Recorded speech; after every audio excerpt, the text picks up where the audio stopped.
Let me welcome you as we begin our second class in Angels and Demons. I want you to prepare to engage in what I think will become a very interesting class.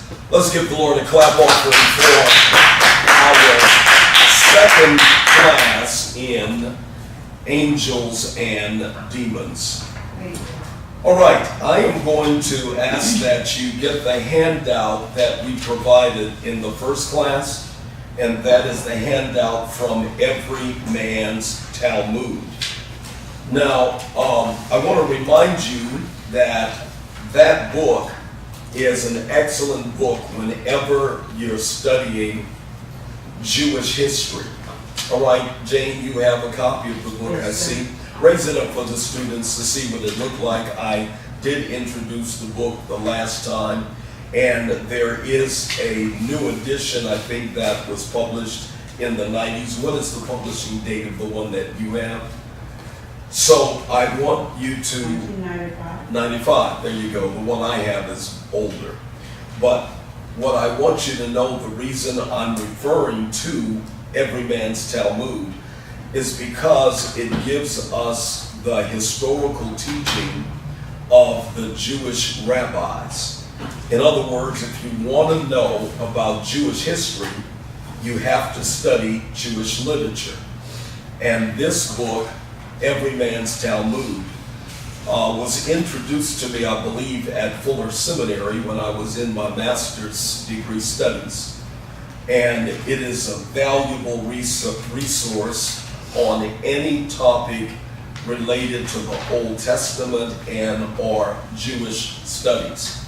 So since we are studying about angels, we want to get a Jewish Old Testament perspective on what the Jewish people believed about angels and demons, and what the Old Testament teaches about angels and demons.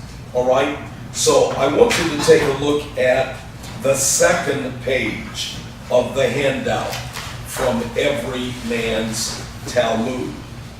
And I want to start, this should be page 48. I want to start with the paragraph that says, the angels as beings worthy to stand in proximity to the throne. Do you see that? All right, let's start there. So I'm skipping that first paragraph because I think we actually covered that in the last class, didn't we? I think we did. All right, so let's start with the paragraph that says, the angels as beings worthy to stand in proximity to the throne of glory necessarily were more perfect creatures than man. Highlight that. In other words, angels were created as more perfect creatures than man. Nevertheless, they too were created and were never attained the perfection of God. So the question is, when were the angels created? All right, and I think we covered that in our last class. Jochanan would be a rabbi or a scholar. Jochanan said, on the second day, since it is written, who layest the beams of thy upper chambers in the waters, who maketh winds thy messengers, the flaming fire thy ministers. All right, so another scholar or rabbi, Chinina, said, on the fifth day, since it is written, winged things flying above the earth, according to Genesis 1 and 20, highlight that scripture. We may read it, or we may have read it in the last class. And with two wings, he, for instance, i.e. means, for instance, the seraph, which is another name for seraphims, flew. And we find that in Isaiah 6 and 2. highlight that. All agree they were not created on the first day, so that people should not say that Michael stretched the south end of the firmament and Gabriel the north end. Genesis 1 and 3 again. Now, the reason I'm citing that paragraph is because we're looking at what the Jewish community believes about when angels were created. All right, so we have two perspectives, right? Number one, what is the first one? The second day. And then the second perspective would be what? The fifth day. So I want you to put that in your notes. It is believed that they could have been created on the second day or the fifth day, but not on the first day of creation. Are we together? All right, so it is believed historically that they were created on the second day or the fifth day. Now, there are two angels that are mentioned by name. The first one is Michael. Notice it says, so that people should not say that Michael stretched the south end of the firmament and Gabriel the north end. All right, so I want you to put those two angelic names in your notes. The first one is Michael. Michael, of course, believing to be an archangel. Gabriel also. And I'll give you a teaching point right here. So make note of the first name, Michael. By definition, the name Michael means who is like God. And that's question mark. Who is like God? That's the meaning of the name Michael. So if you know anybody by the name of Michael, that's what their name means. Who is like God? And let me remind you that whenever you see, write it down, E-L on the end of a name, Old Testament name, a Hebrew name, E-L stands for God. So that means the name of God is going to be in that name. E-L, Michael, Gabriel, Daniel.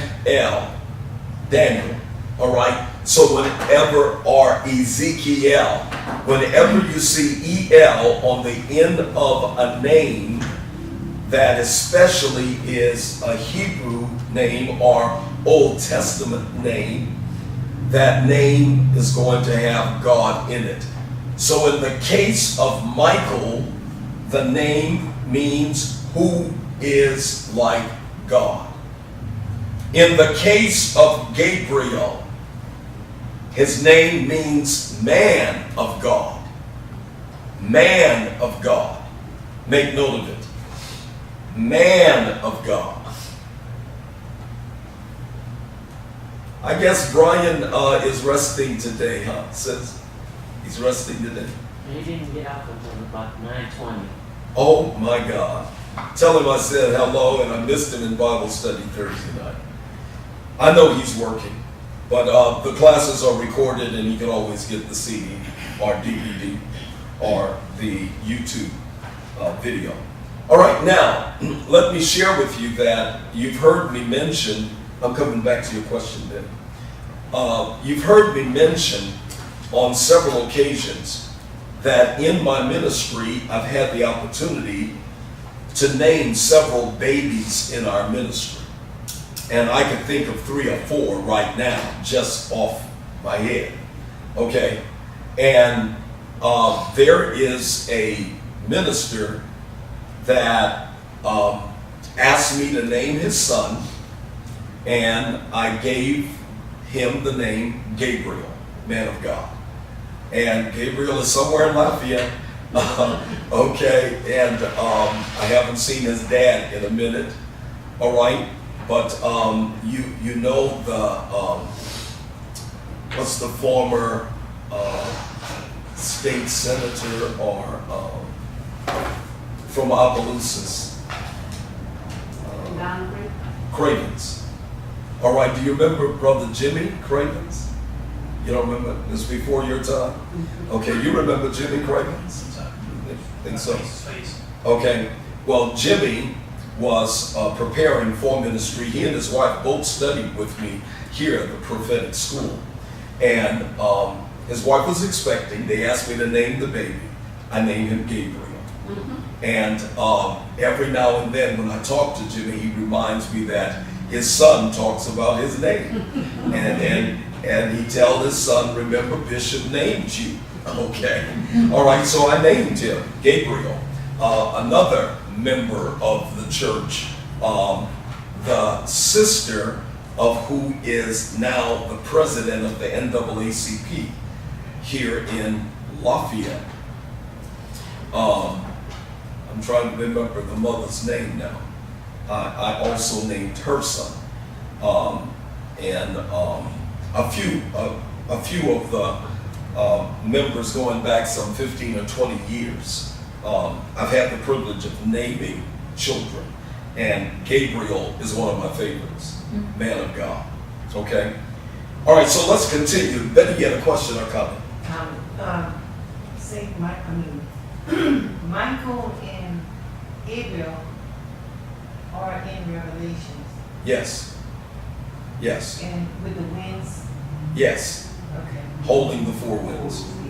Well, I'm glad you mentioned that because they are the only two that are named in the Bible. Yes. Yes. The only two angels that are named in the Bible. Michael and Gabriel. But there are more. There are other archangels that we're going to see in this article you must have read or you may have read already. All right, any other questions or comments? Statement. I consider the angels that stand before the throne of God, that is an awesome place to be. Tell me about it. We're in the presence of God, with all his awesomeness. Absolutely. And then for us to try to get to that point, we have to be thoroughly purged and cleansed to even come into that arena. Sure. That is true, Deacon Larry. It is an awesome thought.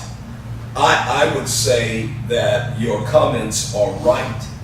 I would add to your comment that not only would we have to be purged and cleansed, I would say we would have to be transformed. Yeah. Totally. Yeah. Okay. Because, do you remember the experience of Jesus on the Mount of Transfiguration? Okay. And who did he see when he was transformed in front of his disciples? He saw Moses and Elijah. Okay. All right. So he was having a conversation with Moses and Elijah. For Jesus to have had that conversation, and if Moses and Elijah had already died and gone to heaven, Jesus had to be transformed to have that conversation. Yeah. No, you didn't get that. Yeah. No, you didn't get that. Okay? Even Jesus Yes. had to be transformed in order to have that heavenly conversation. Yeah. You're in deep thought along with what you're thinking. No, it's true. Yeah, you're in deep thought. All right? And so what we're saying is that you're right, Deacon Larry, that not only do we have to be cleansed, but we have to be literally transformed into something else that is super or above the human realm. Yeah. That's what happened to Jesus. Sounds like a sermon. Maybe I should preach that tomorrow. He sounds like a sermon. We all need I'm gonna try to remember that, go back to that. Okay, all right. We're on 49 now.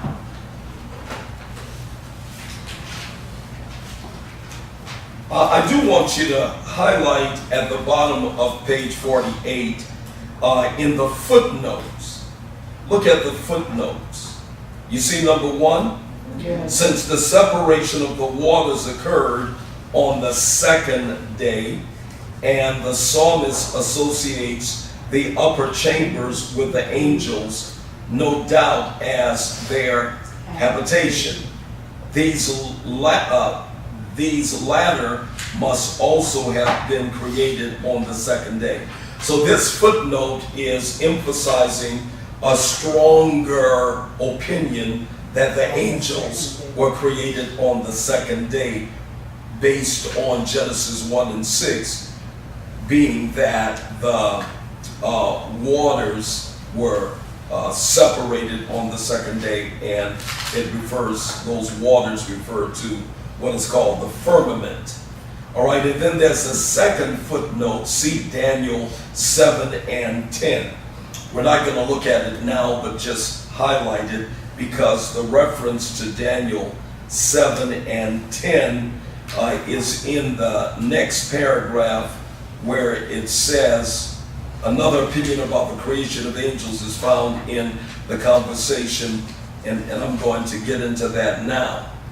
Are you there? The next paragraph, another opinion. Do you see that? Let's make sure we're on the same page. We're looking at the article from Every Man's Talmud. Okay, now, do you see the paragraph that says another opinion? Read it with me. All right, another opinion about the creation of angels is to be found in the conversation between the Emperor Hadrian and R. Joshua B. Chanania, the former asking, do you maintain that a band of ministering angels do not offer praise to God more than once, and he daily creates a fresh band who sings before him and then perish? Highlight that. Now that is a concept, Venitra, that is somewhat radical. Does God create a fresh band of angels to worship him? We're going to look at that. All right? Are you there? You have it, Leonard? No. You don't have the handout? No. Okay, let's get Leonard a handout from the packet on. There you go, Venitra. Okay. Yeah. You can always stop me. You don't have one, Randall? I was absent. You were absent? You're using his? Do we have another copy? Okay, I think there is one. Yes, would you go to my office, Jane, and on my desk, there's a folder and a book of angels. Bring the book to him. I'll let Leonard use that. Okay. Yeah, so I want you to make sure you follow me. Need I? I was gonna get home and hide. All right, so we're going to be looking at the next paragraph, and there's a name mentioned. The name is the Emperor Hadrian. Do you see that? Right. Okay. I'm going to ask that you make note of that name. And Carlette, I am going to email you an article right now on Hadrian.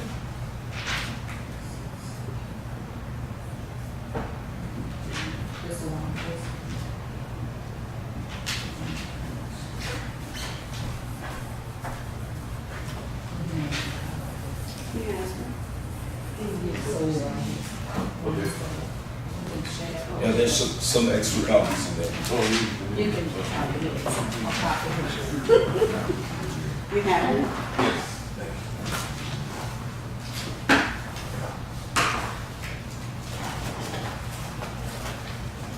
All right. So always stop me if you don't have what I'm reading, because I want to make sure we're all on the same page. Just use this red pen. Yeah, you can use that.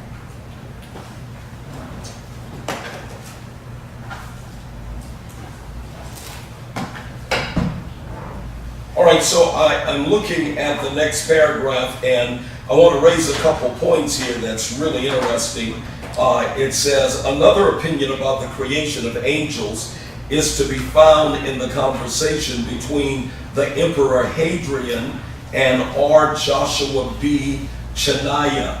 The former meaning the first, that would be Hadrian. Hadrian asked, do you maintain that a band of ministering angels do not offer praise to God more than once, and he daily creates a fresh band who sing before him and then perish? Why would a Roman emperor be interested in angelic worship of God before the throne? Okay, so I'm emailing right now an article on Hadrian that I'm going to ask Carlette to send to all of you later today. I'm going to read something from the article, and I'm going to, you will get the same article. Just a second.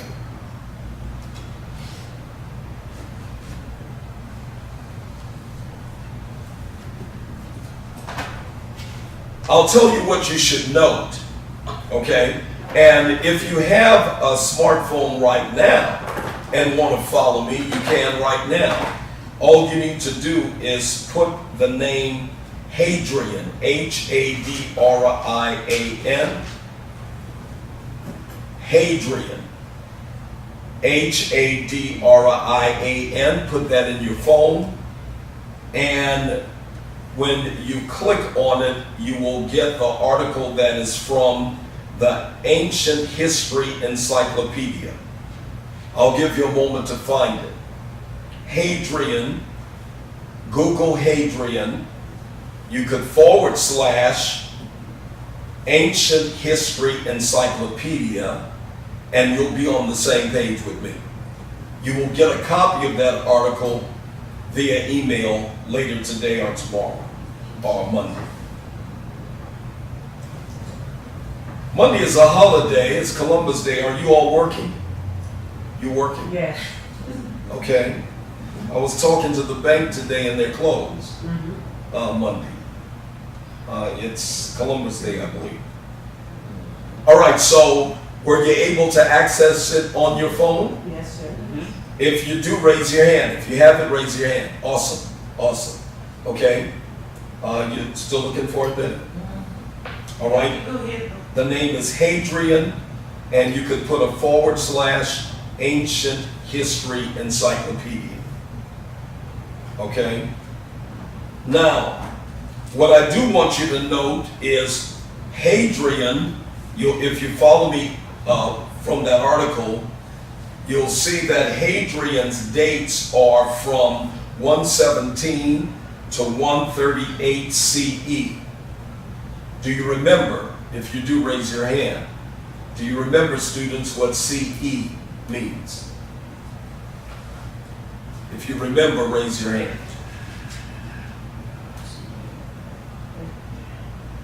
All right, it means Christian era or common era. Era, E-R-A. Christian era or common era. In other words, it would be AD. Not BC, but AD. And instead of using AD, they use CE, which is the same. It means Christian era, all right, or common era. All right, so this man is a Roman emperor. He's commenting on angels, Jane. Okay, yes. The dates are 117 to 138 CE. 117 to 138 CE. All right, and notice this. If you're still on the same page, did you find it then? Yes, Okay, look at what it says. And he is known as the third of 5 good emperors. All right, so he was a good guy. 5 of good emperors.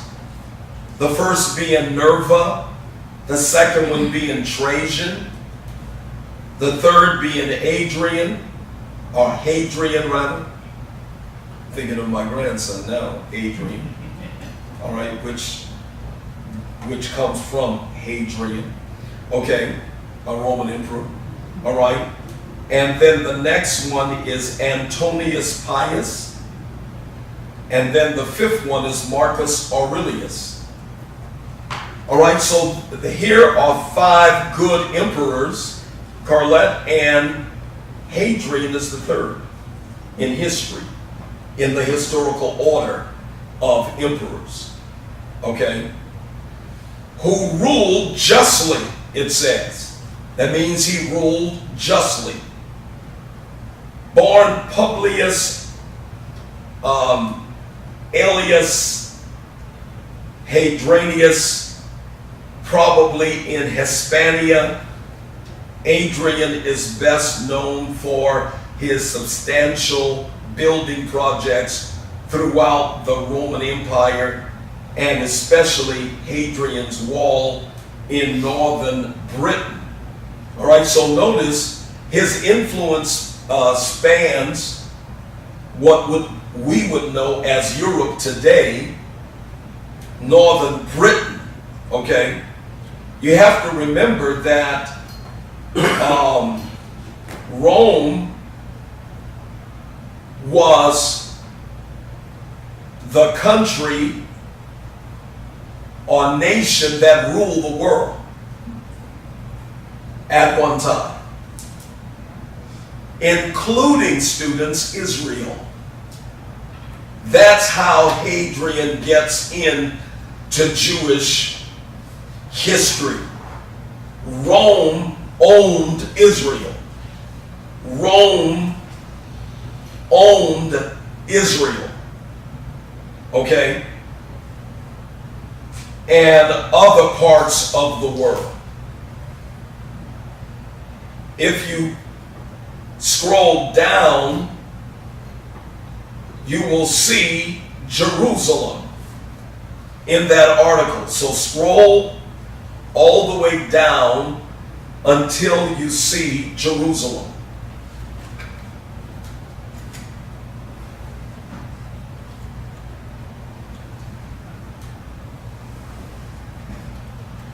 When you look at the article and you see Jerusalem, I want you to notice again another connection with the Jewish people. All right, so follow me in the reading. Although Hadrian was a learned and cultivated man, his policy of peaceful relations and negotiations was not always adhered to.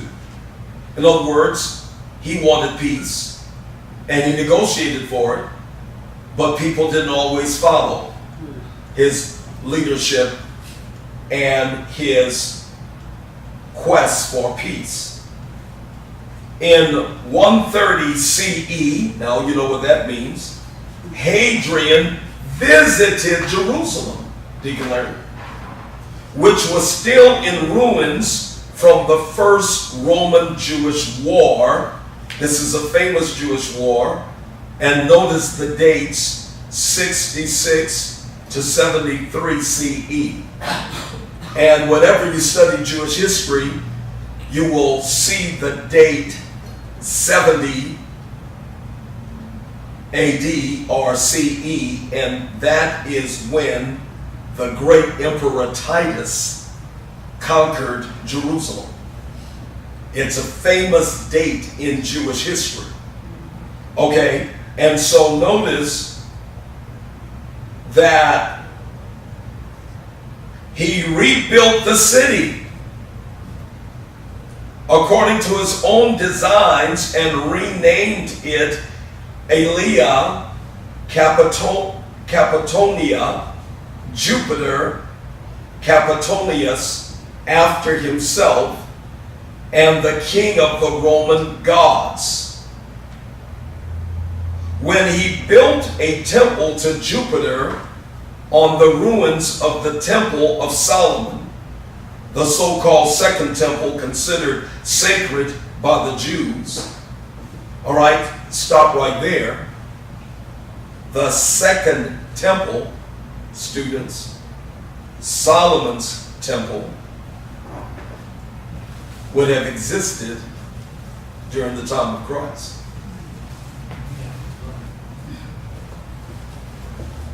Are we together? It would have been the temple that Jesus would be referring to when he talks about the temple. All right? So that temple was considered sacred by the Jews. The populace rose up under the leadership of Simon Bar Kokhba in what has come to be known as Bar Kokhba's revolt in 132 to 133 CE. Roman losses, now this is important, and again you'll get a copy of this when you look, when you get your email. Look for your email today or by Monday. You work Monday, Carla? You guys work Monday? Okay, it's a holiday. Oh, you're gonna send it today? They don't care that it's. Why are you laughing, Betty? That's the city, right? Okay. Okay. All right. And it's a holiday that's alive. It is. Welcome, Lavinia.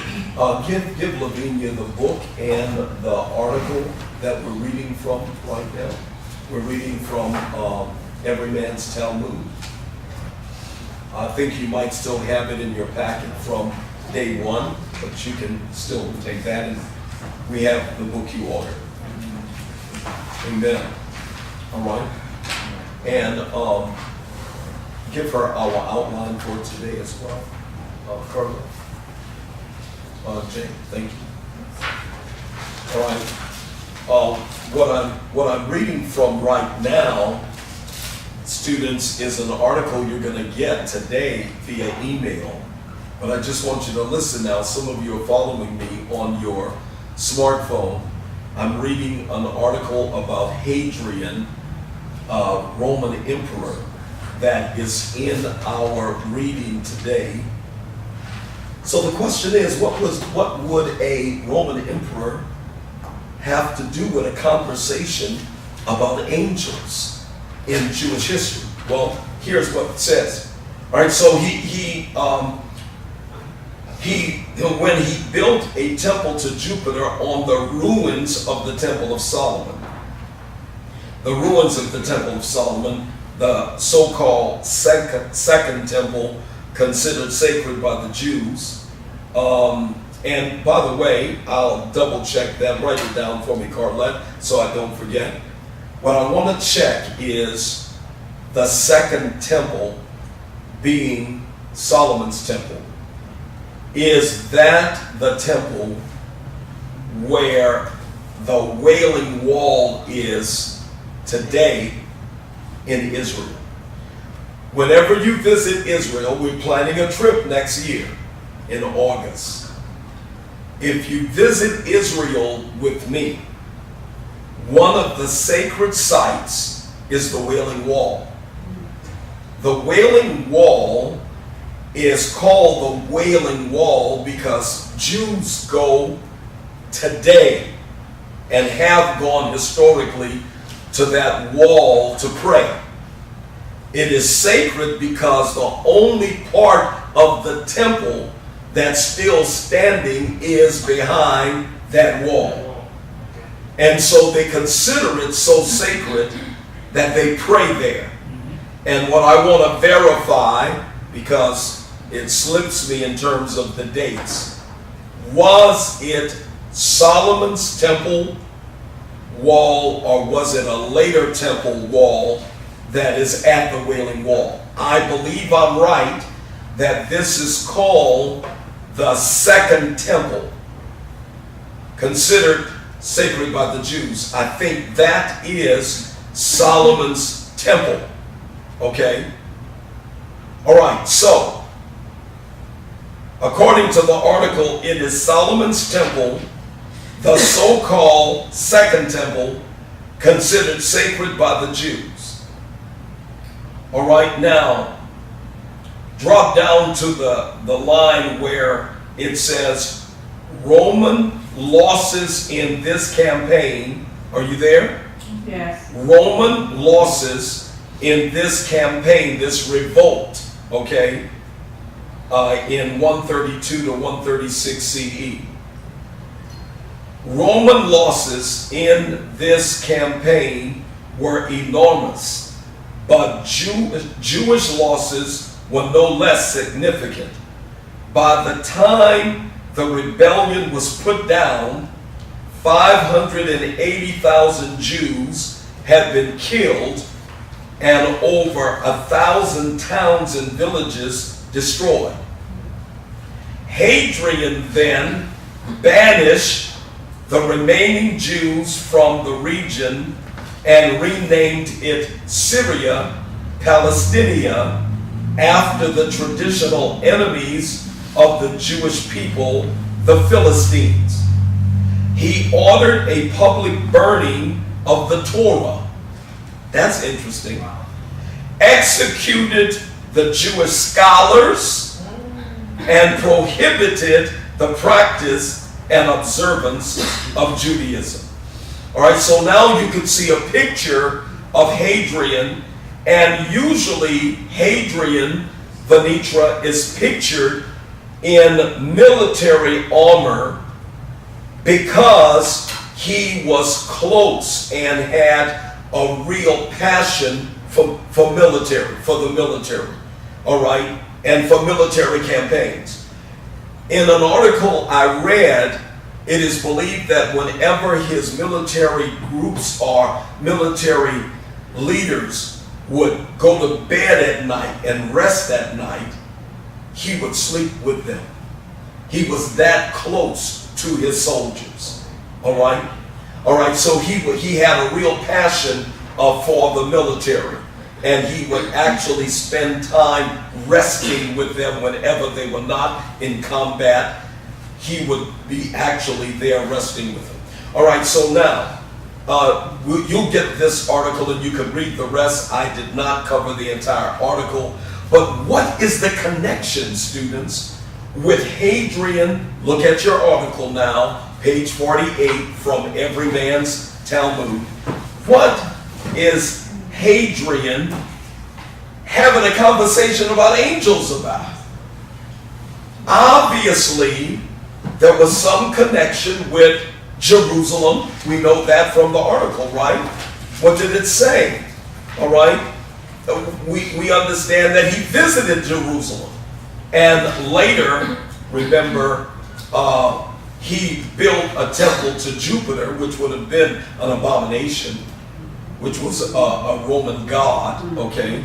That would be an abomination. The Bible talks about the abomination of desolation in Revelation, which is a similar connection. It is believed that a later emperor,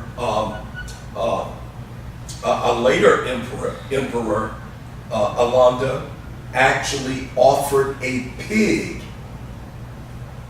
a swine, in the temple of God. And that's what is called the abomination of desolation. Okay, but that's it. I was studying Revelation. Some of you studied with me in the book of Revelation. That's what that is. All right? Okay, so now, going back to the article on page 48. You had a question, Ben? Comment? How is this to be a great info? Well, great compared to the rest. Oh, okay. Great. That wasn't great. Yeah, great and peaceful compared to the rest. Okay. And there were 5 that were called good. And what he did, okay, obviously when they opposed Rome, he went all out and went all in against them.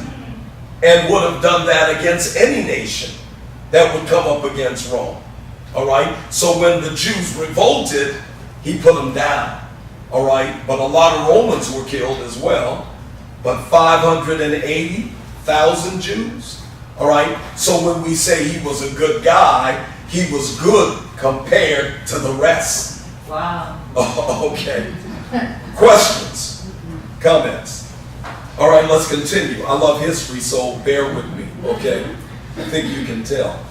All right, so look at the next paragraph where it says, another opinion. We're looking at the article again, Every Man's Talmud. Okay? Page 48. And the paragraph that says, another opinion. Are you there? Yes. All right? Another opinion about the creation of angels is to be found in the conversation between the Emperor Hadrian and R. Joshua B. Cheniah, which is probably a Jewish rabbi or scholar. The former asking, meaning Hadrian asking, do you maintain that a band of ministering angels do not offer praise to God more than once, and he daily creates a fresh band who sing before him and then perish? Stop right there. He then asks, whoever he's talking to then answers, that is so. And then Hadrian asks the question, Venitra, where do they go? To the place where they were created? Whence are they created? From the river of fire. Now, that river of fire answer brings us back to Daniel 7 and 10. If you have your Bibles, let's find it. Daniel 7 and 10, verse 10. Daniel 7 and verse 10. Okay. Now, we're going to come back to that, but wait a minute. I can't get past this. We can't go any further. Could you believe that in Jewish tradition, it is believed, Leonard, that God creates a fresh band of angels to worship him? Okay, so when that band finishes worshiping, he creates a fresh band? Well, that might sound hard, Deacon Larry, but it's not unreasonable. But then it says Daily! daily. Daily!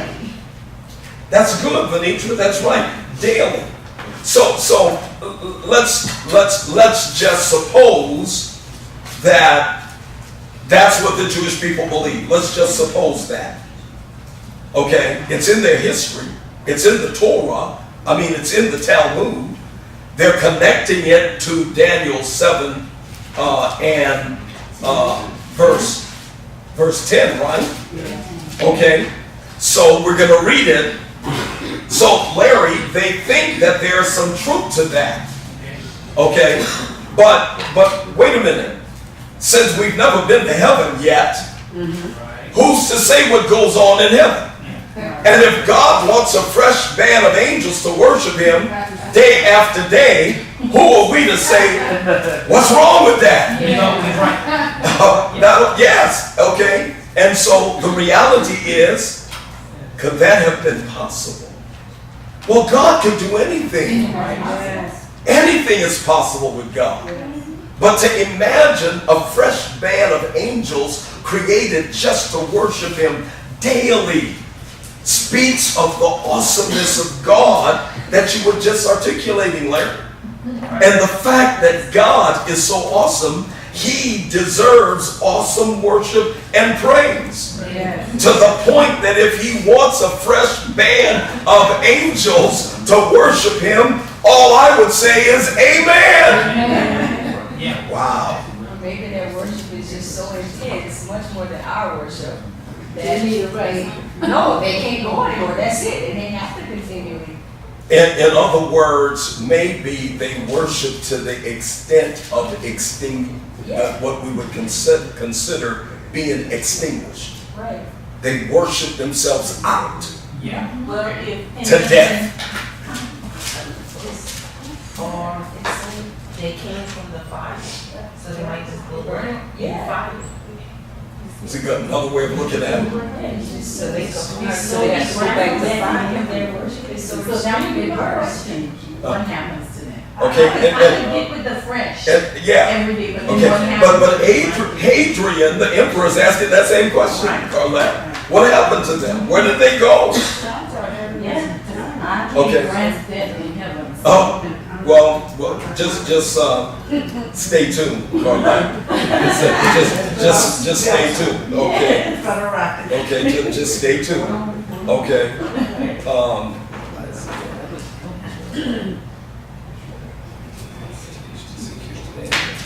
Okay, let's go to Daniel chapter 7 and verse 10, and let's get the context of this. And by the way, students, as your professor, let me tell you that that's why you should read footnotes. And that's why they use footnotes. Because they can't put everything in the document, that they have to refer you to another source. Always read footnotes. Okay, so now if I wouldn't have read it, we wouldn't be in Daniel 7:10 right now, right? We wouldn't be there right now. Okay, all right, so now look at it. Let's read Daniel 7:1 through 10.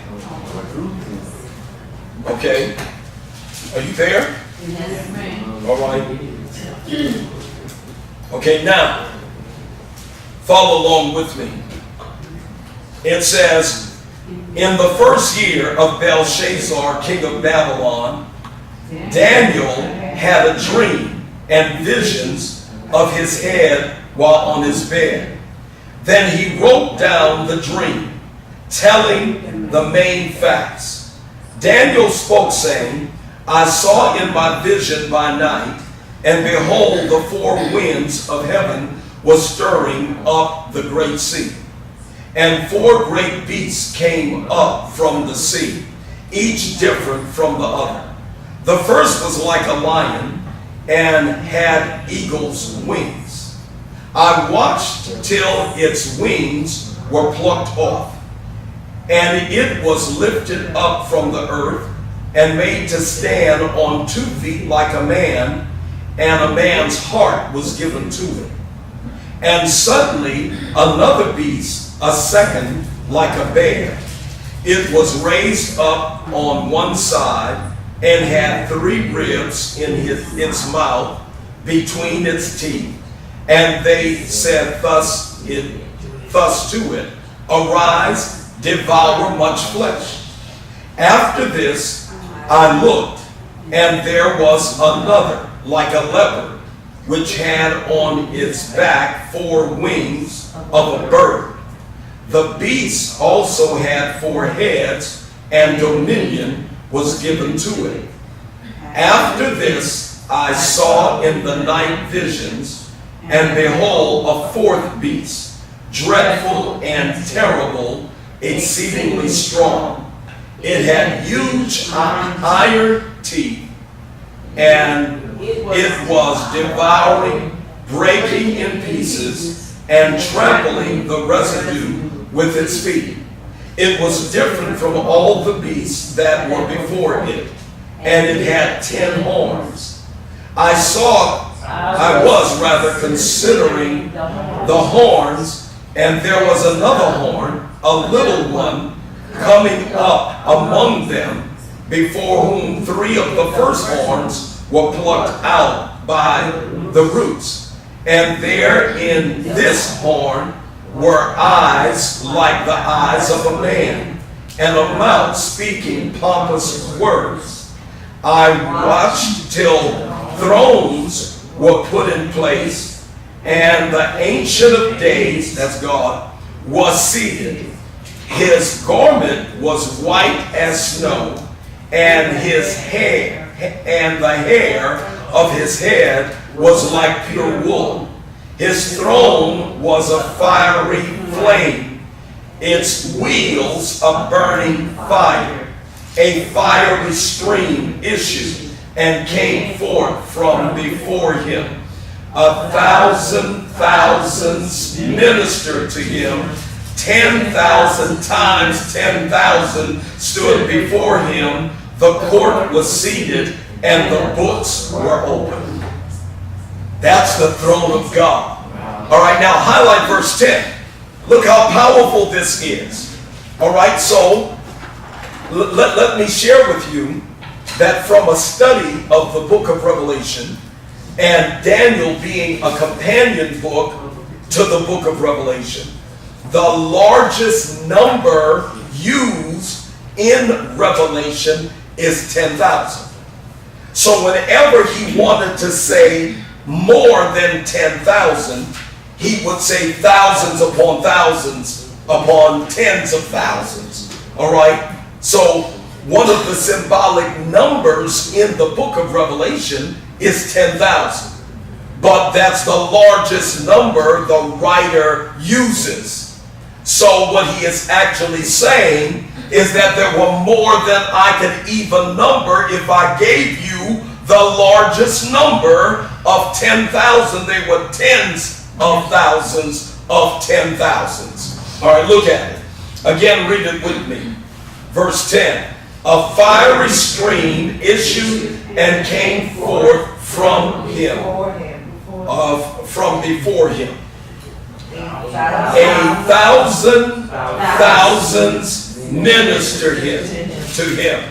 10,000 times 10,000 stood before him. The court was seated and the books were open. All right. So, okay. So it says, if you want to start having a conversation about how many angels are before the throne of God, then it says 10,000 times 10,000. We can't even fathom how many angels that would be. But look at verse 9. I watched till thrones were put in place, and the Ancient of Days, a name for God in the Bible, is called the Ancient of Days. God is called the Ancient of Days. Was seated. In other words, God is on the throne. And judgment is about to be given. All right? And it says, his garment was white as snow, and the hair of his head was like pure wool. His throne was a fiery flame, its wheels a burning fire. All right, so the throne of God, Deacon Larry, is on fire.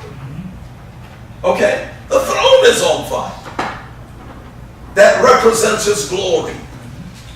All right, so you were right in the way you articulated the awesomeness of God's presence and these angels being there. All right, so what this is telling us is, students, and I'm going to come back to your question, Carlette. A Roman emperor, obviously, this emperor, Hadrian, had some dialogue with Jewish rabbis about angels. to the extent that he would go that deep in asking questions about those angels before the throne of God. And notice what it says. Do you maintain that a band of ministering angels do not offer praise to God more than once? And he daily creates a fresh band who sing before him and then perish? The rabbi answers, that is so. Where do they go? Hadrian asked. The rabbi answers, to the place where they were created. Well, where were they created? Hadrian asked. From the river of fire. Nope. The river. The river of fire. It would be different Yeah. than the lake of fire. Okay? Is That's- that that's- that's- correct? Yeah. Yeah, oh yeah. Yeah, we have to. Fire would be The lake of fire. is the end. Where the end.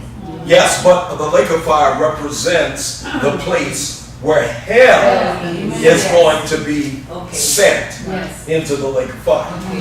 But the river of fire, Betty, would be a symbol, I believe, of the throne of God. Yes. So they go back to the throne. Yes. Are you watching this? Are you looking at this? Yes. Okay.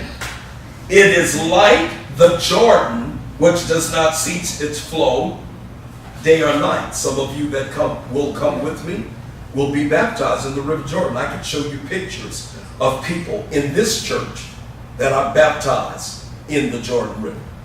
Okay? All right, so notice it says that the rabbi that is talking to Hadrian, Carlette, says that this river does not cease to flow like the Jordan. Where does it originate? The rabbi says from the can't even pronounce it now. Perspiration of the kayat, a Hebrew word, which they exude while carrying the throne of the Holy One. Blessed be He. So they're carrying the throne of God. Okay? This theory of the origin of the angels was disputed and others put forth. We're going to read about that. All right, let's go back to your question, Carla. And while we're doing that, Alonda, look up for me in your smartphone the Hebrew word kayat. Okay? The Hebrew word kayat. So from the, I just couldn't grab this word for some reason today, perspiration. Okay? From the perspiration, okay, of the kayat or kayoth, which they exude while carrying the throne of God. Where does it originate? Okay, so that's what you get. That's the kind of information you get when you study Jewish literature. Okay, now what is your question, Carla? I didn't have a question. I think, I don't know, I have a habit of knowing this. No. But you did have a question. You said that is what you were going to ask. Where did they come? Oh, yes, that, okay, I can understand if he desires a fresh band of angels. Yes. But then that would be my question, where do they go? Yeah, so Because I can't, I don't know. so it appears from reading this, it appears that the fresh band that are replaced, or the band that is replaced by the fresh band, go back to their creation. It's almost like saying they return to the spirit realm, is another way of putting it. So they are not destroyed, they just return to the spirit realm. Okay. Just like the soul goes back to God who gave it. So the angels would be spirits that would be recreated in some way spiritually. Okay. Oh, that makes Well, they have so many of them. Exactly. You know, trying to give everyone a chance. Okay, that's a good way of looking at it. All right, okay, that's a good way of So looking at it. he can possibly go back to those again. Absolutely. after that because, okay, Or recreate recreate them. them, right? Yeah, Okay. he can recreate it. Okay. Yeah. Okay, all right, any other comments before we move on? I was supposed to be finished with this article. Okay, all right, questions, comments? Did you find the word? Coyote? All right, just table it for now, we'll come back to it, all right?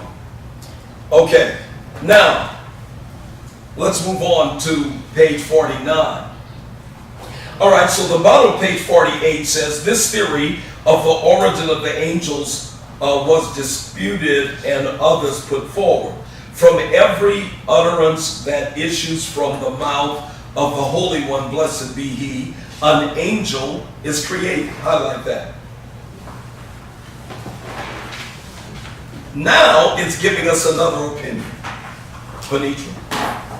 It's giving us another opinion as to how they're created. From every utterance that issues from the mouth of the Holy One, blessed be He, an angel is created. Every time he opens his mouth, an angel is created. It is said, by the word of the Lord were the heavens made, and all the host of them by the breath of his mouth. Where is that found? Psalm 33 and 6. Highlight that.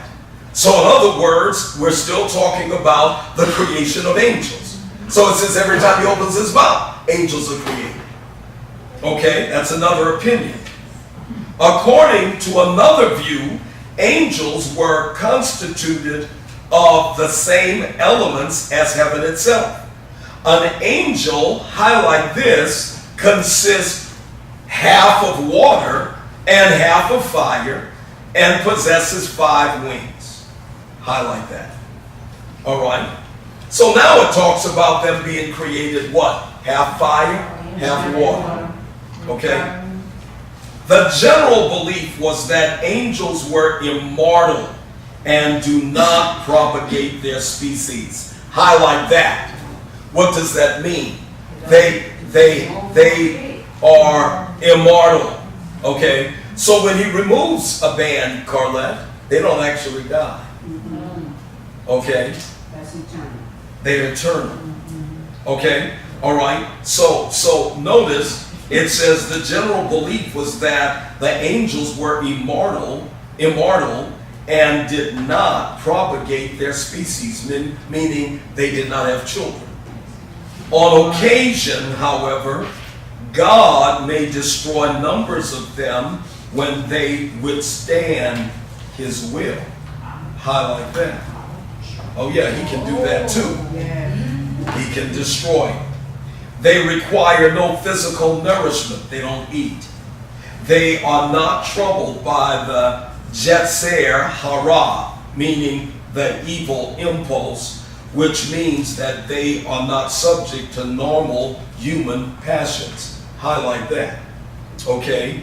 The Hebrew is Yetzer Hara. Okay? Now, this is good stuff. I don't know what you think about it, but who would have ever thought about angels worshiping God, and every day he creates a new fresh group of angels? Okay? I saw a hand. Yes, Ben. Bishop, when we're reading in this instance, when God sent the angels to destroy Sodom. Sodom. Okay. Yes. There were 2 angels there. Yes. 2 angels went in, Yes. but they ate. They said in there saying that angels can eat when they take on a human form. They can take on a human form if God wants them to. Right. Absolutely. And they ate with Lot and his family. That's a good point. You're absolutely right. They ate. Yes. Yes, Lovine? Yes, I also heard, this is part of this hearing, that you have a good and a bad angel. You know, Yeah, when you yes. do evil stuff, that means or things that's not right, that angel is taking over you. All right, yeah. Well, there's some truth to that, because remember, Lucifer was an angel. He turned bad, was cast out of heaven, and the Bible says a third of heaven went with him. So obviously they have wills. Yeah. They can choose.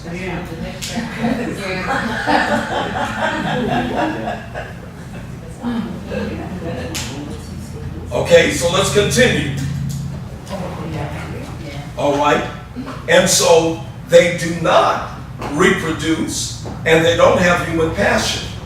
Look at the next paragraph. Are you still with me? We're looking at the handout from Every Man's Talmud. Next paragraph. Human beings are akin to the angels in 3 respects. Now we find out how we're related to angels. They have knowledge like the ministering angels. They have an erect stature like the ministering angels. They converse in the holy tongue, meaning Hebrew, like the ministering angels. On the point of language, with the exception of Gabriel, who was acquainted with every mode of speech, the angels were said to be ignorant of Aramaic. Highlight that. Why would they be ignorant of Aramaic? I'm going to tell you in just a moment. And for that reason, one should not offer petitions for his needs in that language, since it was an angelic duty to carry the prayers, highlight this, which were uttered to the throne of God. So one of their duties is to carry our prayers to God, to bring our prayers to the throne of God. Okay? It has been suggested that there was a practical purpose behind that assertion, vis-a-vis, meaning compared to, or I think that's what my mind is remembering, the desire to preserve Hebrew as at least the language of prayer, although it had been replaced by Aramaic as the vernacular of the Jews. Okay, now, make note of this, please. This could raise a problem for some people. If the angels spoke Hebrew, but not Aramaic, then what's up with that? Jesus spoke Aramaic. His native language was Aramaic. But he also spoke Hebrew, because he read from the Old Testament, which was written in Hebrew. It is believed that Jesus was probably trilingual. Not just bilingual, trilingual. Or he could have spoken many languages. But trilingual, at least Hebrew, Aramaic, and Greek. Okay, because Greek would have been the language of the Roman Empire. Okay, and Jesus, obviously, along with the nation of Israel, was under Roman rule, and the language of Rome was Greek. Okay, so Jesus spoke Aramaic, which was the language of the Jews. He spoke Hebrew, which was the language of the Jews. Aramaic, students, write it down, was the language of the Babylonians. The Babylonians. The language known as Aramaic originated in Babylonia, which today, Randolph, is Iraq. Babylon of the past is today's country known as Iraq. And that's why during the Iraq War, or wars, there was a lot of discussion about the destruction of religious relics and religious sites, because it was an Old Testament city.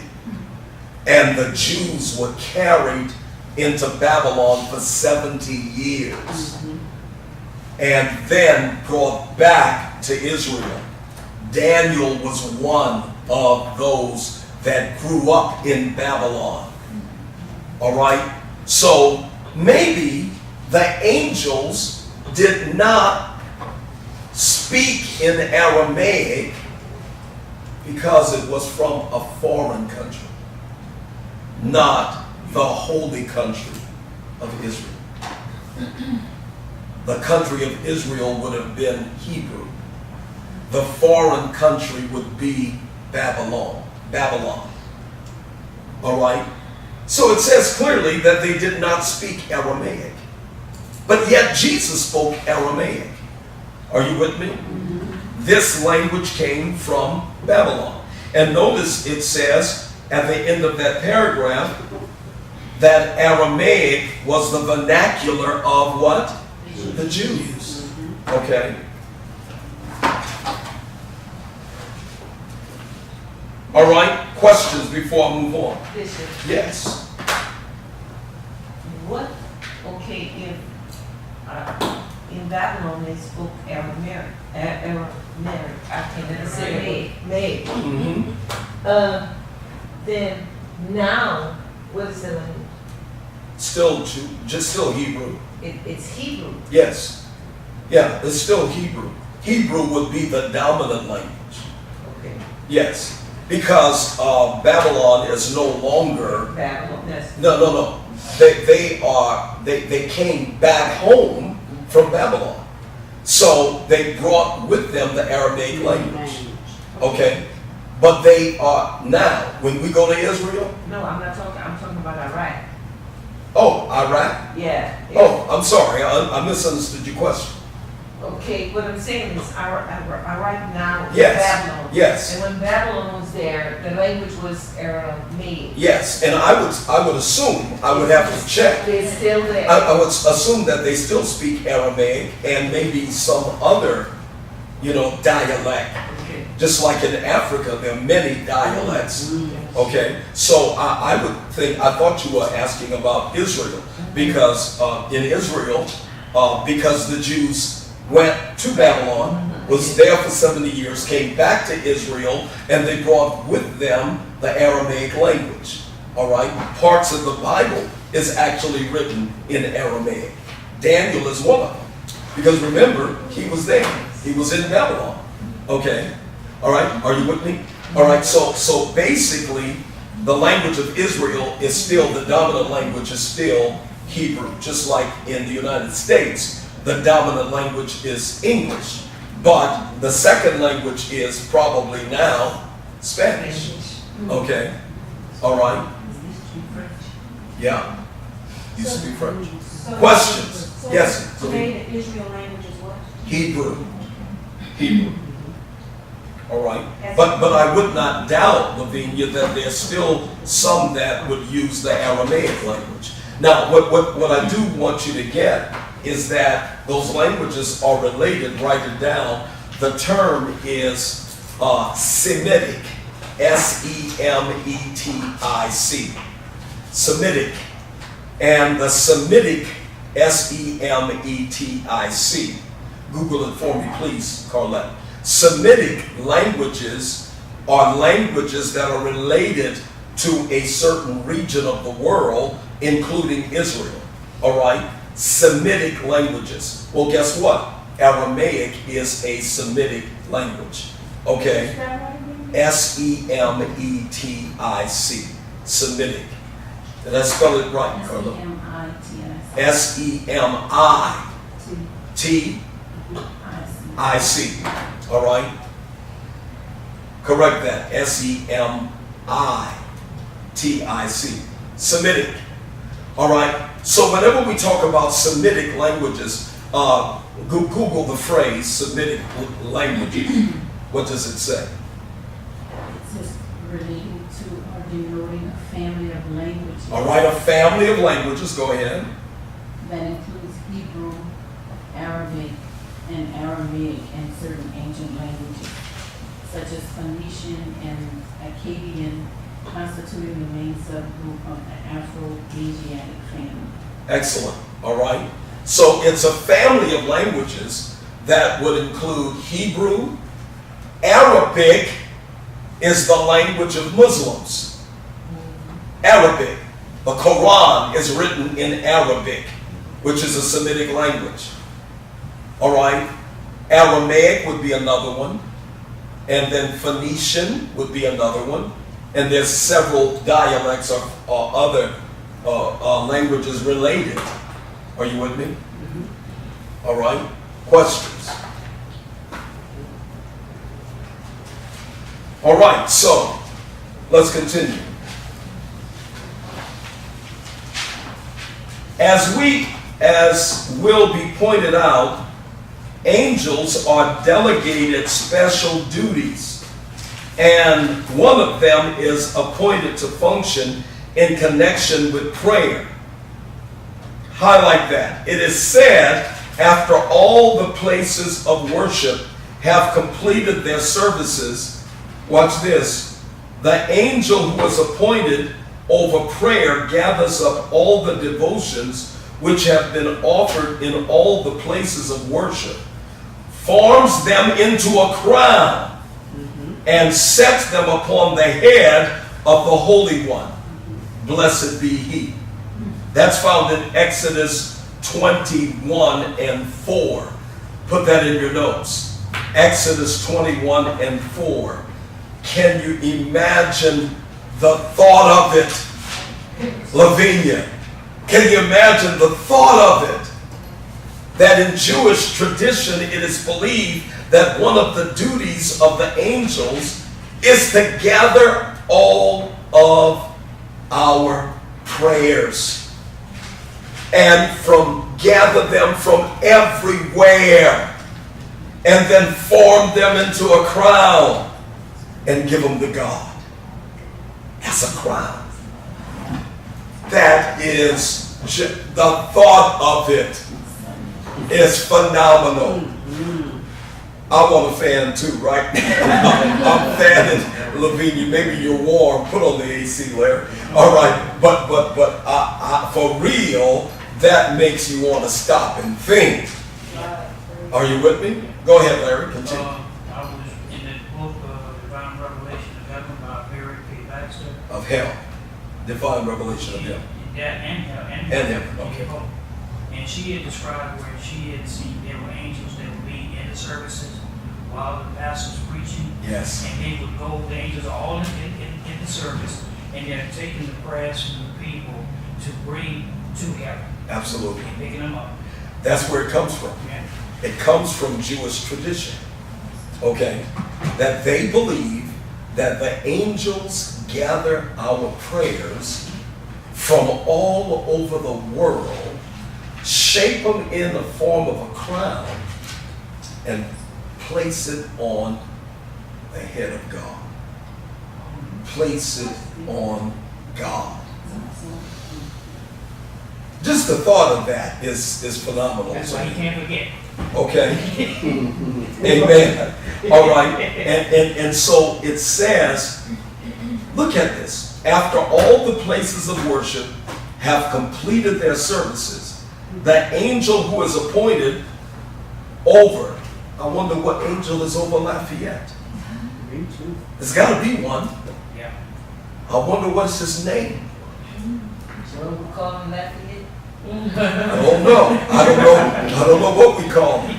He might be over all of Acadiana, you know, All of Louisiana. all of Louisiana. We're going to get to that. I wish we had an additional hour, but we're going to get to that because there are angels appointed over regions. That's actually on page 50 or 51 of your book. You see it, Jane? No, I didn't read Okay, it. yes, it's there. I was hoping to get to it, but it's too good. I can't get to it today.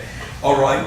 Okay, you had a question? I Somebody else? had a little statement that Okay. my thing is, how many of us in the body of Christ is giving the angels something to do? Okay. As far as carrying. Because if you're not praying, you're not giving that angel nothing to bring up. Right. Well, the angel may not have anything to do for that person, but the angel have something to do. Oh, okay. You see what I'm saying? Yeah, Be- yeah, I got because the duty of that angel is to gather Gather all of the all- prayers. all- Okay, so yeah. if a person is not praying, they're just not in that number. Right, Okay, but right, that but the angel is angel's still still- busy Yes. gathering prayers. Right. Yeah, but some people don't Oh. keep the angel busy. No, some people don't because they don't pray. So- Absolutely. So it's not an angel for those that's not praying. Well, yes, the angel is still But they're- available to them, Yeah. but if they're not praying, the angel has nothing to do To for collect them. From them. And there's nothing that the angel can present for them because they're not praying. That's Okay. deep. Absolutely, absolutely. Let's finish the page. But then, Go ahead. in scripture, Jesus is our intercessor, right? Yes. So I'm saying that we're praying and we're asking in Jesus' name.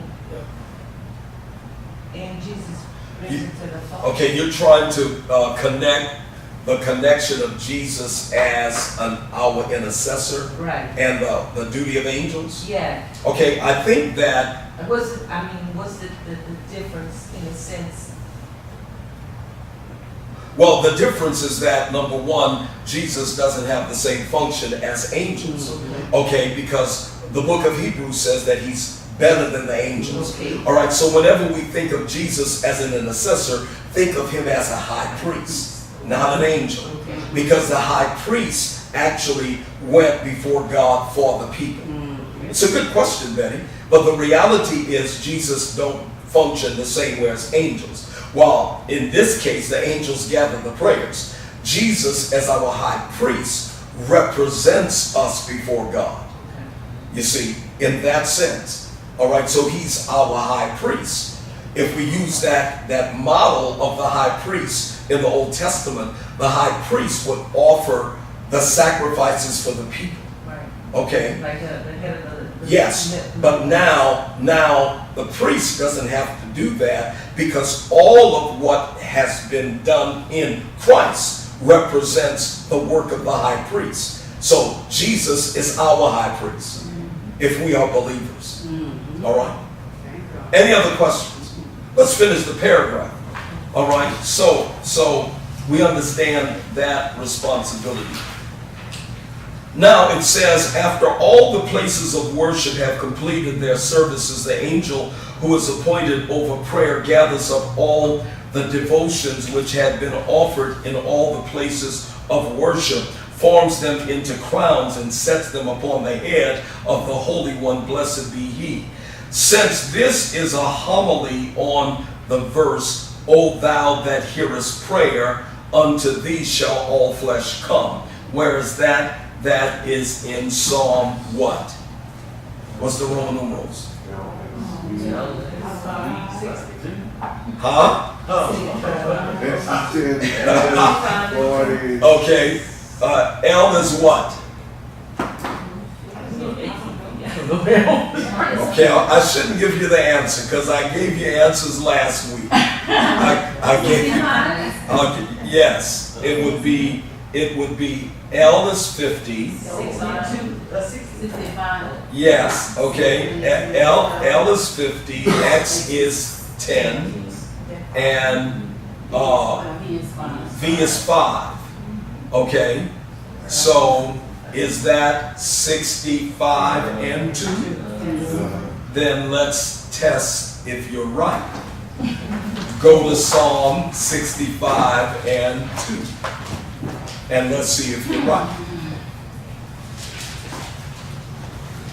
Since you're guessing. That's not a test. Okay. I'm in these.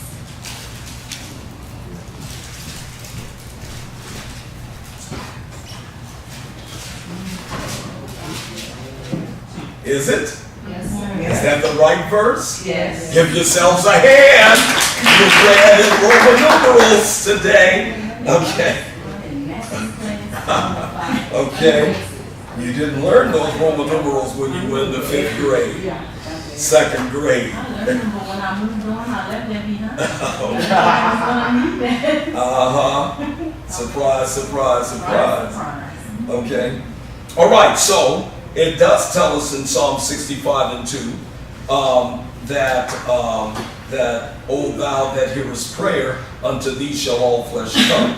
The intention could not possibly be to describe the angel as an intermediary between the worshiper and God. Such an idea would be a direct contradiction with the general teaching that he is near to all who call upon him in truth. We have to see in the passage nothing more than a play on the word adeka, unto thee, the consonants of which are capable of being read as yadeka, thy adornment. And the prayers alluded to are, read the rest of the sentence for me, Jane. Host, And the prayers alluded to are, host, oh, where, on the next page? yes, I'm sorry. yes. Doubtless the expressions of praise of God. We don't have an expression. I know. That's why I'm having to read it. I'm sorry. Doubtless the expressions of praise of God, which are permanent in the Hebrew service. All right, let's stop there. You're going to have the next page because I'm going to make the next 2 pages available to you via email. Carla, make note of that, please. All right? So I'm going to give you the next couple of pages. In fact, I have my copy of the book, and I'm going to make sure that those get emailed to you this week. Now, let's close by going to this book, Angels and Demons. All right? Yes, I question? wanted to tell you that word you were looking for, Yes. is it child? It's Chayo, Akayo. Yeah, man. What about it? It says that it's the name of living creatures. Okay. Which has wings in the faces of a man, a lion, an ox, and an eagle, and compares it to Ezekiel. All right, okay. It compares it to Ezekiel. All right, if you notice, the passage we read in Daniel also showed us faces, right? A lion, a bear, and something And else. so this talks about how that's where the he's saying that this is where the Where the angels originate from the it's like perspiration, garden. Yeah, where does it originate? Yeah, from the coyote, which they exude, which carry the throne of the Holy One. Yes. So, So these 4 creatures that you always see, they're saying that this is what they do, carry the throne. yes, absolutely. That's what it's saying. Yes. All right. So you enjoyed this part so far? Okay. All right. I'm not hearing an amen from you. Okay. Don't let me bore you now.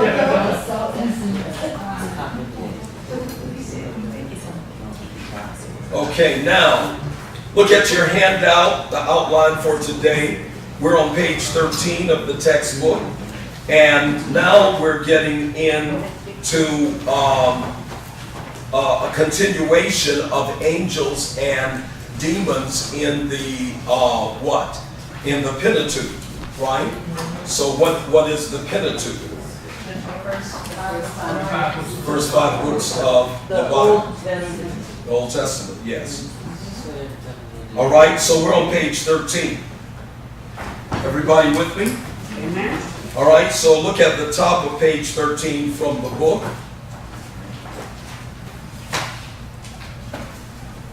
I thought everybody had books. If you don't have a book, do you have a handout? Did you make a handout available? Yeah, they have. I'll give them that. Everybody's got it? Uh-huh. All well the same page then? You with me, Linda? Yes. Okay, page 13. Okay. Top of the page. God sets cherubim to guard Eden. Do you see that? Yes. Okay, so we could see from that there is a duty of angels, the cherubim, to guard Eden. Now, wasn't your assignment to look up a few terms about angels the last time? Okay. And was cherubim one of them? No. Okay. Then just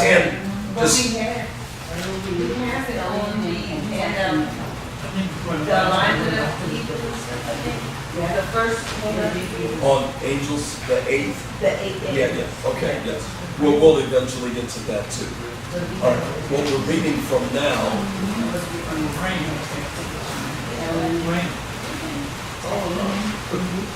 all right, we'll come back to that. Remind me, Carlette, we'll come back to the assignment. All right, now, but are you on the same page with me? Page 13. All right, so now we're looking at God sets cherubim to guard Eden. After Adam and Eve brought sin into the world by disobeying what God had told them, they were evicted from Eden, and God put angels known as cherubim on duty to ensure they couldn't return. Now, I want to give you a teaching point about this. Was that cruel or what? Or did they deserve it? Well, they I would say they deserve it. They deserved it. Okay? I want to suggest that it was a blessing. That God did not let them go back. Yeah, because if he would have let them go back, then it could have destroyed, life itself. Well, it would have. You're right in this sense that it would have destroyed God's plan for them. And God's plan for them, listen carefully, was for them to live forever without sin. So if they would go back in the garden, they would eat from the tree of life and live forever as sinners. Right. So God put them out so he could redeem them. So they can live forever without sin. If through Christ, Yes. not through themselves. But all of this is planned. Absolutely. All right. So what looks like an eviction in a negative sense is an eviction in a positive sense. In that God would not allow them to go back to eat of the tree of life and live forever as sinners. So there's two ways of looking at it. They forfeited eternal life. They would not have had to die. But so they did die, but through Christ, life eternal is restored. Are you with me? Yes. If they would have been allowed to go back, Lavinia, into the garden and eat of the tree of life, they would have lived forever in a sinful state. God didn't want that. So he put a cherubim. He put a cherubim on duty to guard Eden. He drove out the man, and he placed cherubim at the east of the Garden of Eden, and a flaming sword which turned every way to guard the way of the tree of life. Highlight tree of life. That's the tree. He didn't keep them back from the tree of the knowledge of good and evil. They ate of that tree, remember? But the tree of life is the one that God didn't want them to get back to, because they would have lived forever as sinners. Okay? And Jesus would not have been able to redeem them. They would have lived forever as sinners. Now we come to Hagar and Ishmael, and again, you're going to get what I would consider a deep understanding and a deeper understanding of some teachings from the Old Testament that for the most part we've been taught wrong. Okay? Put on your seatbelts. After Abraham had received a vision that God would give him a son as an heir, his wife Sarai began to doubt that the Lord could use her to fulfill his promise. Impatiently, she urged Abraham to sleep with her maidservant, Hagar. Abraham did, and Hagar became pregnant. When the women began to resent each other, Sarai mistreated Hagar and then fled the household. Hagar fled. Now, I want you to make note of this.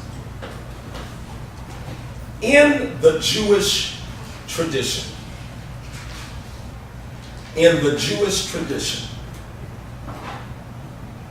it was allowed for a woman who was barren. In Jewish tradition, it was allowed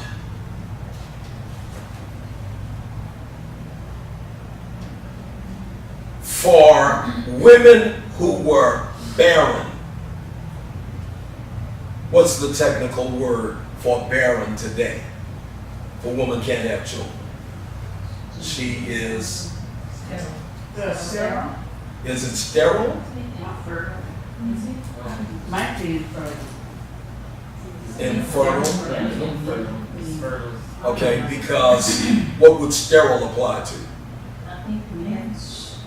They're not able I mean, to. That's to it. have- Okay, that means that there are men who are not able to impregnate. The sperm would be what? They, It goes better. It goes better. You're on his blank. I'm sorry I asked. You went all the way left. Wouldn't that be impotent for men? Yeah, the term is impotent, but he would sterile be the term for the male? I don't.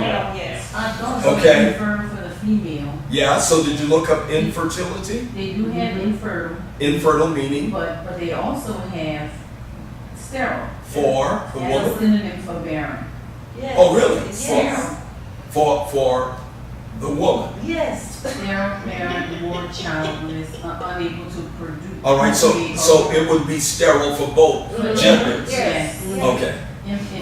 It even has. You bad It bitch. has infertility for both too. Okay, Yeah. okay. Oh, Lord. Not- Y'all funny. That's all I'm gonna say. Y'all funny. Y'all really funny. Okay, now let me go back to the point I was trying to make before I was not rudely but interestingly. I do apologize. I just came What? out. Anyway, in Jewish tradition, it is believed that when a woman is barren, cannot bear children, she could have a surrogate mother, a woman who would become a surrogate mother, all right, to bear children for her.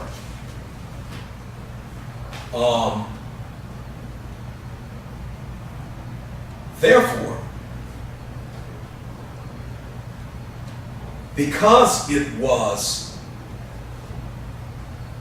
in their tradition, it was not considered a sin. It was not considered a sin. So, Hold your thought. Hold your thought. I know you're on fire. Since that thing is dead. Okay. How can I say this? Yeah, I know. I'm still trying to figure that out. Okay. Anyway, I want you to write it down, Carlette, and verify it for me. There is, I want to give you the exact name of the law. There's a law associated with this practice in Jewish tradition, and I'm thinking the term is hurrain, Hurrian. Check the spelling for me. Hurrain law.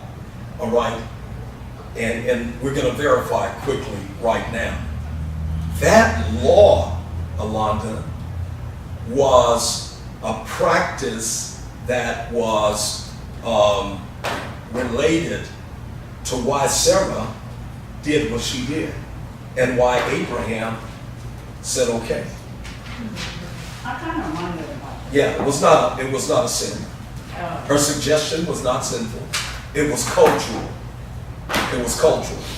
Okay. And you do know that I have a good friend, right? Bishop Noel Jones Yeah. in Los Angeles. I'm gonna try to get to see him in a couple of weeks. He had been ill with, I think, some form of cancer. I think it was prostate cancer. I think. And he's doing better. Yeah, he's doing better. And my spiritual son, Anthony PG, preaches for him regularly whenever he's not feeling well. He's had some back issues also. About a month ago, PG was about to preach at Bishop Jones' church, and he was dealing with a passage that he was struggling with. I'm on my way to Bible study. I think on my way here, for some reason, I get a phone call from PG, and he says, Bishop, you got to help me. You got to give me an answer to this. What does this mean, man? And so he went through a long discussion about the passage in Genesis. I think with that passage, eating from the tree of the knowledge of good and evil. Anyway, he was preaching at Bishop Jones' church at that time. I'm saying that to say this. I had a discussion with Bishop Jones after a Wednesday Bible study. As you know, I lived in LA for over 10 years, and I had a school at Bishop Jones' church. I'm sending a letter today for one of my ministers in LA who is, I think, getting licensed. I licensed her already, but I think she's getting licensed through the PAW, Pentecostal Assemblies of the World, and she needed a letter from me, and that letter's going out via email today. I taught in his school. This minister is a little upset with them because when I left, they didn't do anything with the school. The school is not even existing. Wow. Okay, so she's kind of perturbed with them. But whenever I meet with Bishop Jones, I'm going to see if we could restart the school. Anyway, I had a conversation with Bishop Jones after Bible study. He was preaching on this passage about Sarah and Abraham. And he said something about Abraham and his choice to sin with Hagar. I pulled him aside and I said, Bishop, consider the Hurain law. Did you find it? And I said it wasn't a sin. And he had to re-preach that sermon because it was not a sin. All right, so there was, I'll send it to you. I have it in my office at home, but I'll send it to you, so don't worry about it. But I believe I'm correct. It's the Hurain law. And in that tradition, it was allowed for a woman to have a surrogate mother. That's what Hagar was. And you remember earlier I said that when you have a name ending with E-L, Ishmael, that means that last E-L means God. So look it up for me, Alonda. What is the meaning of Ishmael? And I'm going to show you something significant. What is the meaning of Ishmael?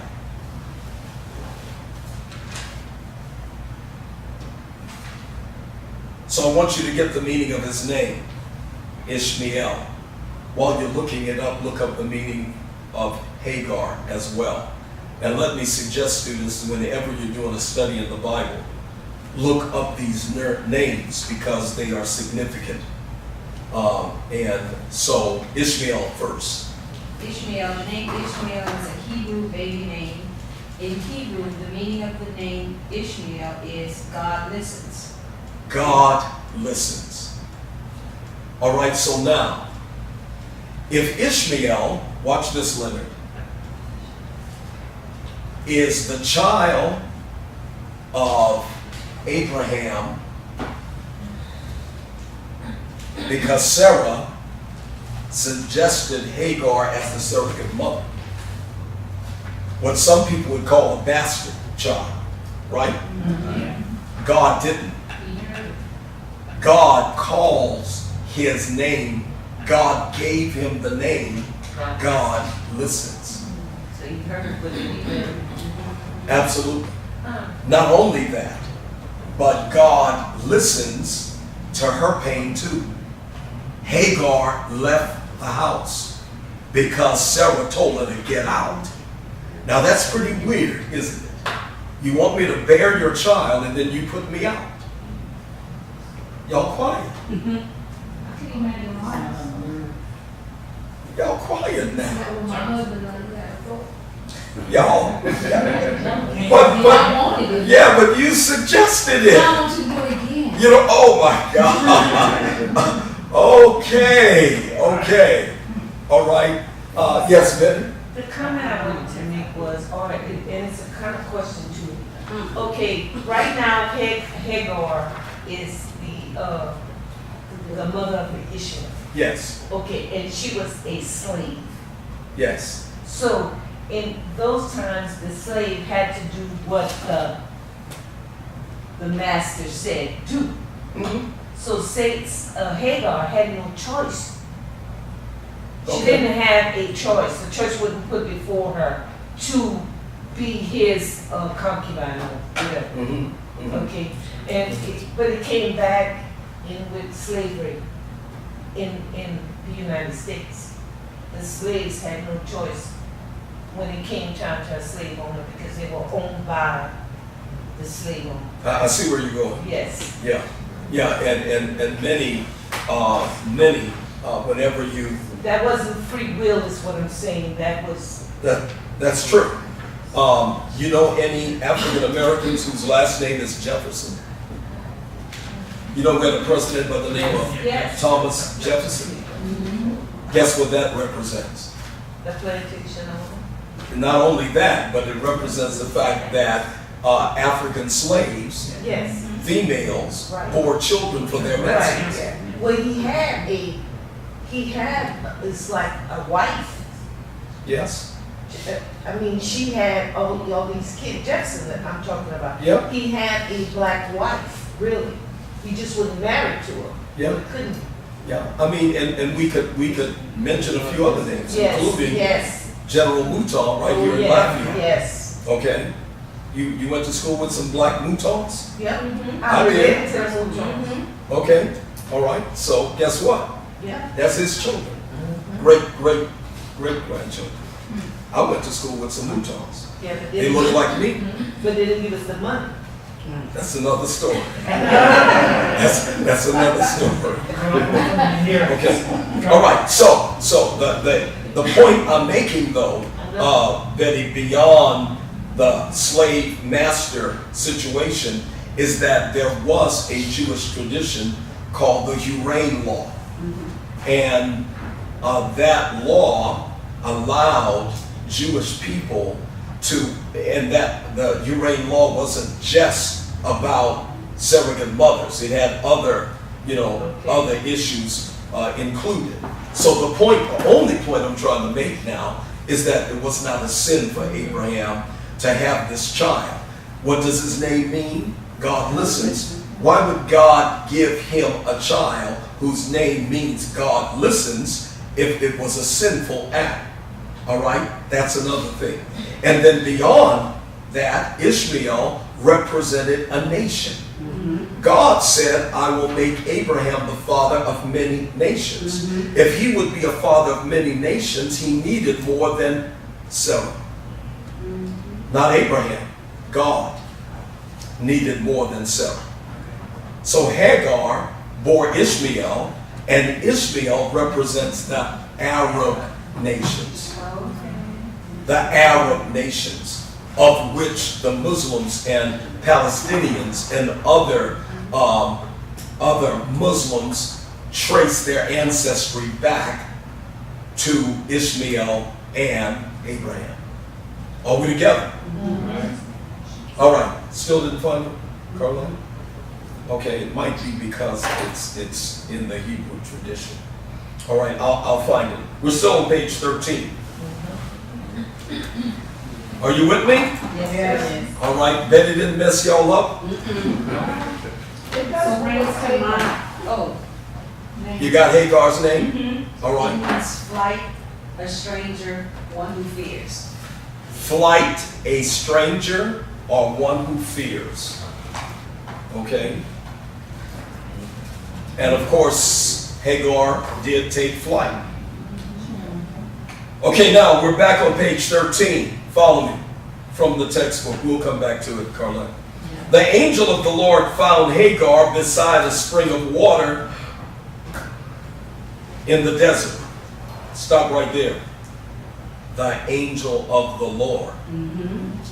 Put it in your notes. The angel of the Lord is a special angel in the Bible. The angel of the Lord is a special angel in the Bible. The angel of the Lord is a special angel in the Bible. The Hebrew is Malak, M-A-L-A-K, Malak Yahweh, like the name Yahweh.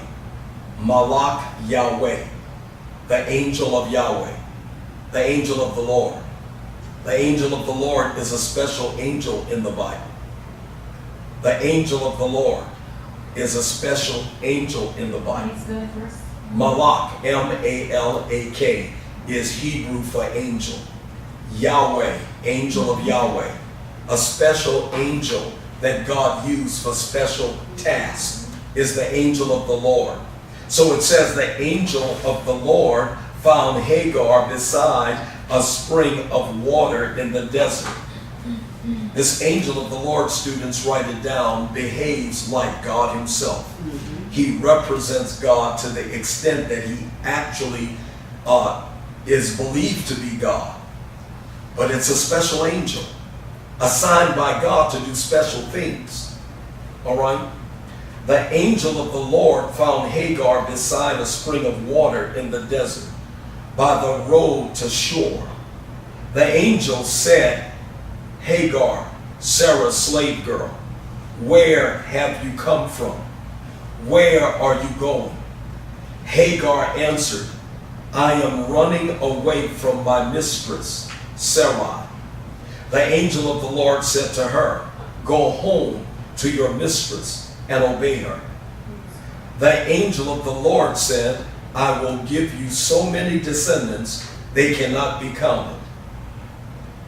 The angel of the Lord, a special assigned angel, goes to Hagar and said, go back to your mistress. Would you let her back, Venetia?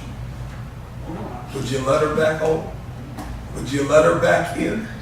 Don't answer that, Venetia. Don't answer that. The angel of the Lord, not just any kind of angel, but the angel of the Lord told her to go back to Sarai. The angel added, Alonda, okay. The angel added, you are now pregnant, and you will have a son, and you will name him Ishmael, because the Lord has heard your cries. Ishmael will be like a wild donkey. He will be against everyone. That's interesting. And everyone will be against him. He will attack all his brothers. Guess what's happening today? Arabs and Jews are brothers, and they're constantly attacking each other.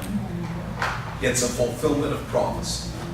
But yet they don't believe the Bible, right? Okay? So we could read it. I'm skipping now. Let's go down to Sodom and Gomorrah.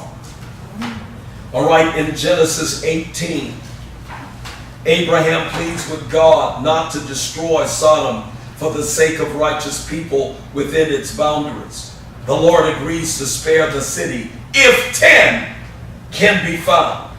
But evidently the ensuing head count comes up short, because now 2 angels who already visited Abraham arrived to round up the righteous. They urge Abraham's nephew Lot to get his family out. Stop there for a moment. If you come with me to Israel in August of next year, I will take you to the place where, remember, Lot's wife looked back and became a pillar of salt. She's still there today. Yes, Lot's wife is a stone. She became a pillar of salt. It's near the Dead Sea. Every time we go, we point out Lot's wife. You can still see her today. A stone. Is she A pillar. Is she shaped like a woman? Not really. Over thousands of years, Yeah. she lost her figure. I'm sorry, Billy. You on a roll today. Alonda, lay hands on your sister, please. Oh my God. Alonda is cracking up behind you right now. Lord have mercy.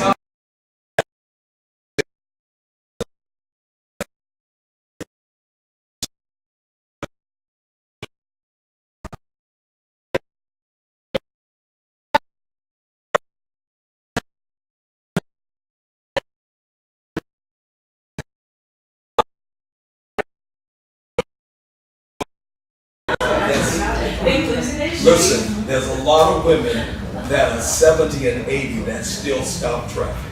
No, this I'm talking about. No, but I'm talking. No, I'm talking. Okay. I know what you're talking Like about. right here in the biblical sense right here, these women are all submitting to men, and you know, like Abraham, which I know it was God's beloved. And they were blessed for doing that. Yes. That's not what you're gonna say, brother. No. And they were blessed for submitting to those men. Yeah. Look at poor head. That's where you're going, right? Okay, so we have Sodom and Gomorrah, all right, and the two angels. I'm over time, as you can see. I'm going to stop with page 15. All right, the two angels came to Sodom in the evening as Lot was sitting in the gate of Sodom. When Lot saw them, he rose to meet them and bowed down with his face to the ground. And he said, "Now behold, my lords, please turn aside into your servant's house and spend the night." Ask the angels to spend the night. "And wash your feet. Then you may rise early and go your way." They said, however, "No, we can't do that. But we will spend the night in the square." Yet he urged them strongly, so they turned aside to him and entered his house. And he prepared a feast for them and baked unleavened bread, and they ate. And that was your point earlier, that these angels took on the form of men and they could eat. All right? Genesis 19, 1, 2, and 3.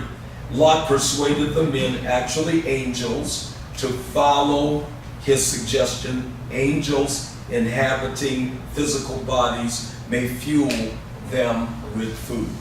All right? The last comment, angels protect Lot, which is the nephew of Abraham. Men from the city had arrived to demand that Lot allow them to sexually assault his guests. Lot tried fervently to defend his home, yet as the mob was about to break down his door, the men inside came to the rescue, meaning the angels. The two angels reached out, pulled Lot into the house, and bolted the door. Then they blinded all the men, young and old, who were at the door of the house, so they gave up trying to get inside. All right? Even in human form, angels have supernatural powers. Highlight that. They protected Lot and his family from harm, even though they hadn't requested aid. Did you have any other relatives in the city? The angels asked. Get them out of this place.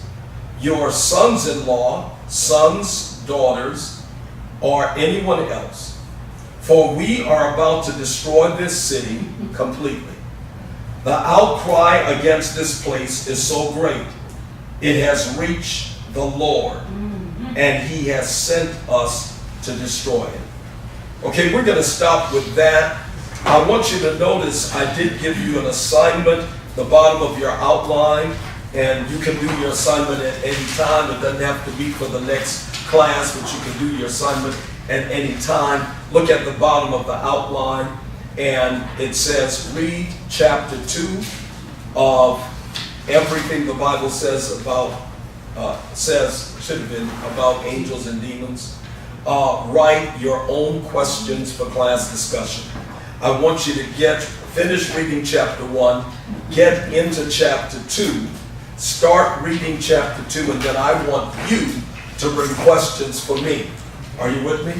I'm not asking you to answer questions. I'm asking you to present questions to me. Okay? That's your assignment for next time. And I also want you to, if you haven't downloaded the article, the 8 kinds of angels and demons in the Bible, then I want to encourage you to do that. Okay? Because I am going to give teaching points from it.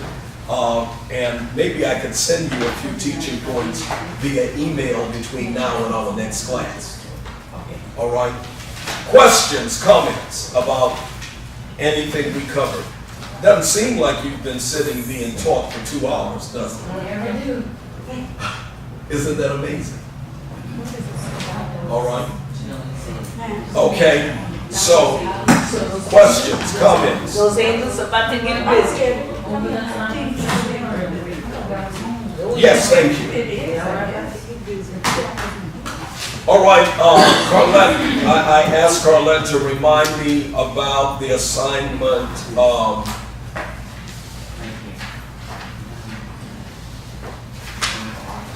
That I gave you from last time. Review it for me, Carlette. What was that assignment? It was to define, well, one was to define some terms, alienism, tacticism, and pseudepigraphy. Oh, okay, good. The other one was an article we had to download on Leviticus, and just read it. All right. Your assignment was to download the article on Leviticus and read it, because we started with the goat demon in the book of Leviticus, and in explaining that, I wanted you to understand Leviticus itself as an Old Testament book. And maybe next semester, meaning in the winter, when we start on the next semester, we may do what is called exploring the secrets of the Old Testament. And so if you're interested in studying the Old Testament, I'm more than happy to teach it. And we may add that next semester, exploring the secrets of the Old Testament. Questions? All right, did you look up those terms? Did you get answers? All right, if you want to turn those into me, you can. Give them to Carlette. All right. Okay, we are done for today. If you would like to take care of registration or tuition, please see Sister Carlette. We'll take care of that. And we're going to upload today's lecture for those who were not able to be here today, and they will get a copy of it. Questions? Questions? Father, we thank you for this day and for all that we've discussed. We thank you, Lord, for the deeper understanding of your word. And we thank you, Lord, that we are so blessed to be able to engage the scriptures and understand the depths of the things of God. We give you praise in Jesus' name. Amen. Give the Lord a clap offering.